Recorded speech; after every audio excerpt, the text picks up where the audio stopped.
अस्सलामुअलैकुम friends, welcome to my YouTube channel और welcome back to my YouTube channel. तो आज हम बेसिकली बात करने वाले हैं इम्पोर्टेंस ऑफ मैक्रो इकोनॉमिक्स। तो जैसे कि आपको पता है कि लास्ट 2 वीडियोस में हमने बात की थी, लास्ट 2 लेक्चर्स के हमारे जो डिस्कशन का टॉपिक था वो ये था कि इकोनॉमिक्स पहले पॉलिटिकल इकॉनमी थी, किस तरह वो पॉलिटिकल इकॉनमी से इकोनॉमिक्स बनी।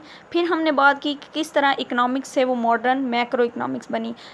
अब जब मैक्रो इकोनॉमिक्स बन गई है तो हम इंपॉर्टेंस पढ़ लेते हैं उसकी, कि इंपॉर्टेंस ऑफ मैक्रो इकोनॉमिक्स क्या है। तो गाइज़, अगर आप हमारे चैनल पर न्यू हैं तो हमारे चैनल को सब्सक्राइब कर दें ताकि आपको हमारी नेक्स्ट वीडियोस मिलती रहें। और अगर आपने सब्सक्राइब किया हुआ है तो हमारी वीडियो को लाइक शेयर कमेंट करना ना भूलें।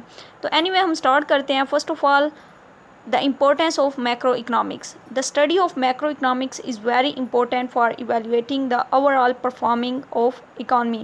कि किसी भी इकॉनमी की ओवरऑल परफॉर्मेंस को देखने के लिए मैक्रो इकोनॉमिक्स बहुत इंपॉर्टेंट है। मतलब मैक्रो इकोनॉमिक्स हमें पता होनी चाहिए कि क्या होती है।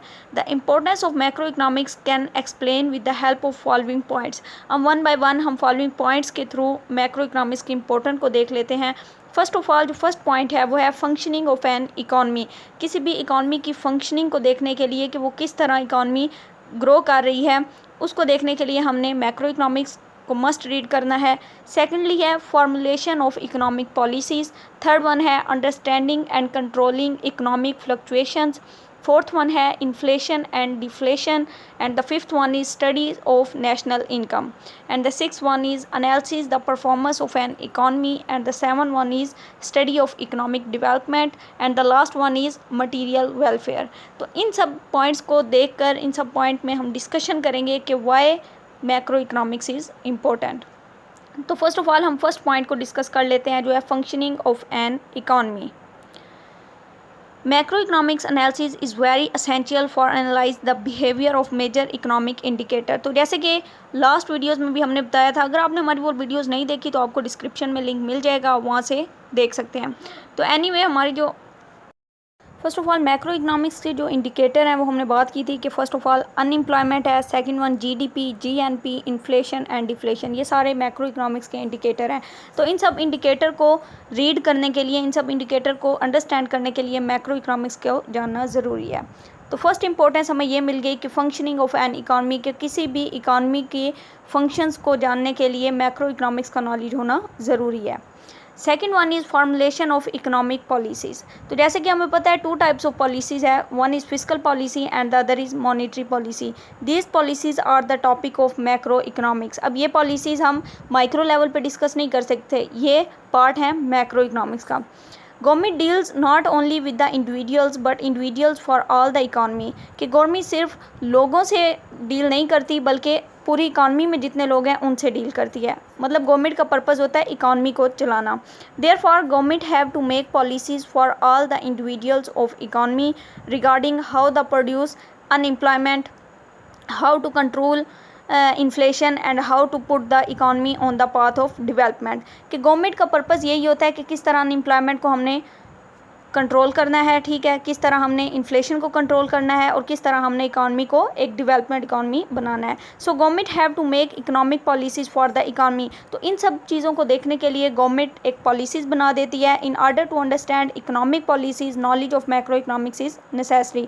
तो कंक्लूजन इस पॉइंट में हमारे पास ये निकला कि गवर्नमेंट जब इकॉनमी को डेवलपमेंट बनाने, मतलब डेवलपमेंट साइड पर ले जाना चाह रही होती है, तो गवर्नमेंट के लिए पॉलिसीज़ बनाना ज़रूरी होती है और उन पॉलिसीज़ को अंडरस्टैंड करने के लिए मैक्रो इकोनॉमिक्स का नॉलेज होना ज़रूरी है। तो ये फर्स्ट 2 पॉइंट थे। फर्स्ट ऑफ ऑल हमने डिस्कस किया फंक्शनिंग ऑफ इकॉनमी, उसके लिए मैक्रो इकोनॉमिक्स का नॉलेज होना ज़रूरी है, and the second one is formulation of economic policies, and the third one is understanding and controlling economic fluctuations. तो फ्लक्चुएशंस को आपको पता होगा, अप्स एंड डाउन्स, मतलब इकॉनमी में कभी भी अप जा सकती है और कभी भी डाउन हो सकती है। तो इस चीज़ को अंडरस्टैंड करना और इस चीज़ को कंट्रोल करना में मैक्रो इकोनॉमिक्स क्या रोल प्ले करती है वो अब हम स्टडी करते हैं। There are so many macro economic indicators such as consumption, saving, income, investment, output, employment, inflation, deflation, ये सारे मैक्रो इकोनॉमिक्स के इंडिकेटर हैं। In order to understand how the change in macro economic indicator affect whole economy, the knowledge of macro economics is very important. कि basically इन indicators में किस तरह change आता है, किस तरह ये कभी भी अप हो सकते हैं, कभी भी डाउन हो सकते हैं, इनको अंडरस्टैंड करने के लिए और इन फ्लक्चुएशंस को कंट्रोल करने के लिए मैक्रो इकोनॉमिक्स का नॉलेज होना बहुत ज़रूरी है। तो इस तरह अब हमें 3 पॉइंट्स मिल गए कि इम्पोर्टेंस ऑफ मैक्रो इकनॉमिक्स। अगर किसी को हमने शॉर्ट बताना हो, मतलब लॉन्ग हम नहीं इतनी डिटेल जा सकते, ठीक है, तो हम क्या करेंगे, किसी को शॉर्टली बताना हो कि why macro economics is important, so you say the functions of economy first of all, and the second is formulation of economic policies, third one is understand and controlling economic fluctuations, कि इन 3 चीज़ों को देखने के लिए macro economics का knowledge होना ज़रूरी है। अब हम आ जाते हैं 4th वन की तरफ। 4th पॉइंट क्या है, इन्फ्लेशन एंड डिफ्लेशन। इन्फ्लेशन होता है महंगाई और डिफ्लेशन होता है महंगाई का ना होना, मतलब इन्वर्स होता है इन्फ्लेशन के। सिंपल वर्ड्स में हम कह सकते हैं कि इन्फ्लेशन का मतलब है कीमतों में इजाफा होना और डिफ्लेशन का मतलब है कीमतों में कमी होना। The gradual increase in the general price level is called inflation, कि ग्रेजुअली जब प्राइस लेवल इंक्रीज होता जाता है तो उसको हम इन्फ्लेशन कहते हैं। And the gradually decrease in the general price level is called deflation. तो इन्फ्लेशन और डिफ्लेशन एक दूसरे के अपोजिट हो गए। To analyze and understand the effects of inflation on different segment of society, the knowledge of macroeconomics enables us to understand the influence of inflation and deflation, कि जो knowledge है मैक्रोइकनॉमिक्स का वो बेसिकली हमारे लिए पॉसिबल बनाता है इन्फ्लेशन और डिफ्लेशन को अंडरस्टैंड करने के लिए। तो यहाँ पर हमें 4 स्टेप मिल गए, 4 पॉइंट्स मिल गए macroeconomics, why macroeconomics is important. First of all economic fluctuations को अंडरस्टैंड करने के लिए, second one is functions of economy को देखने के लिए, third one is formulation of economic policies को देखने के लिए, and the fourth one is inflation and deflation, and the fifth one is study of national income. National income आपको पता है किसी भी कंट्री की जो इनकम होती है उसको हम नेशनल इनकम बोल देते हैं। It is the study of national income that enables us to know and understand that why poverty exist in the economy. अब वो कहता है कि नेशनल इनकम ही वो इंडिकेटर है, नेशनल इनकम से ही हमें पता चलता है कि किसी भी इकॉनमी में पॉवर्टी है या नहीं है। How many people are poor in the economy, national income से हमें ये भी पता चल जाता है कि कितने लोग कंट्री में पुअर हैं। And how poverty can reduce by formulating economic policies.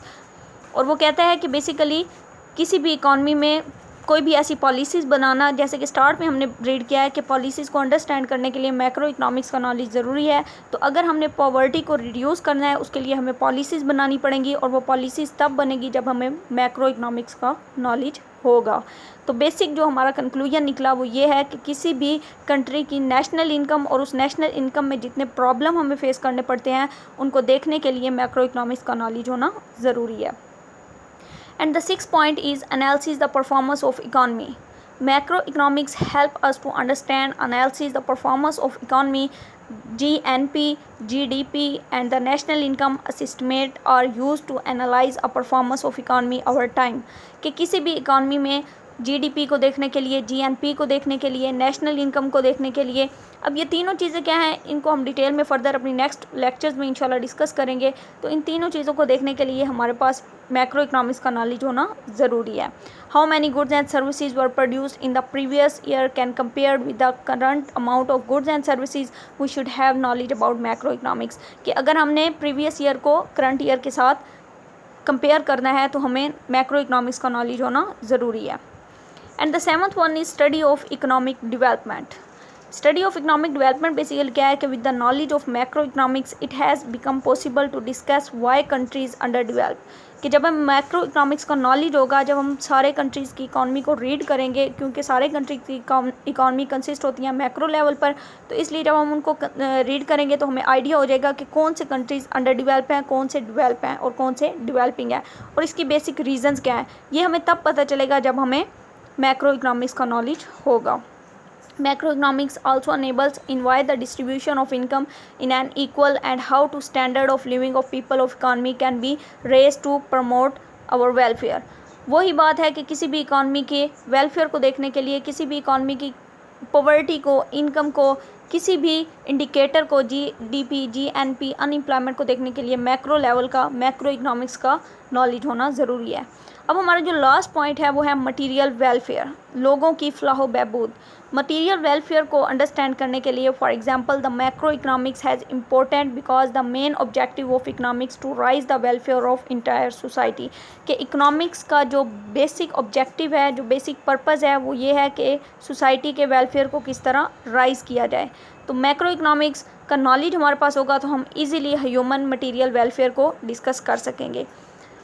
तो हमारे पास जो मैक्रो इकनॉमिक्स की इंपॉर्टेंस है वो कुछ इस तरह बनी कि फ़र्स्ट ऑफ ऑल अगर किसी को आपने शॉर्ट फॉर्म में बताना हो कि macro economics, why macro economics important, you simply say to understand the functions of an economy, formulation of economic policies, understand and controlling the economic fluctuations, inflation and deflation को understand करने के लिए study of national income, analysis the performance of an economy and the study of economic development, and the last one is material welfare। वैसे तो macro economics की और भी बहुत ज़्यादा इंपॉर्टेंस है, लेकिन यह है कि जो मेन पॉइंट्स हैं, जो मेन 8 पॉइंट्स हैं वो हमने इस वीडियो में डिस्कस किए हैं। तो उम्मीद है आपको मैक्रो इकनॉमिक्स की इंपॉर्टेंस का अंदाज़ा हो गया होगा।